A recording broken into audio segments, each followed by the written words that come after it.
সকালবেলা 6টা বাজে ঘুমের থেকে উঠে গোসল করে তারপর আমরা কাজে যাই। এমনও দিন আছে আমরা সকালবেলা নাস্তাও করি না।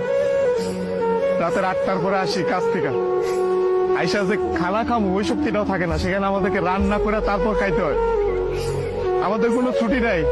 একদিন আমরা ছুটি পাই, ওই দিন আমরা ঘর গোছাইতে, কাপড় ধুইতে, এটা সেটা করতে করতে চলে যায়। কাপড় ধোয়ার জন্য যে মানুষ রাখলে তো টাকা যাবে, বেতন দিতে হবে ওদের। ওই টাকাটা বাসায় আপনাদেরকে পাঠাই, তারপর ওইটা দিয়ে আপনারা পুটানি বানান। এই যে ইস্ত্রি করা, এই যে ভাজ আলা কাপড় বেড়া ঘুরেন।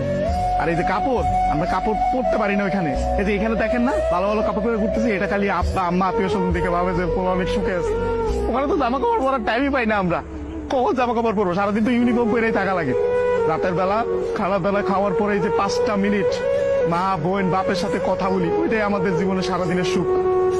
সারাদিন কষ্ট করে ওই যে 5টা মিনিট মায়ের সাথে কথা বলবো, এটার জন্য 16 ঘন্টা 18 ঘন্টা করে আমাদের চাকরি করা হয়।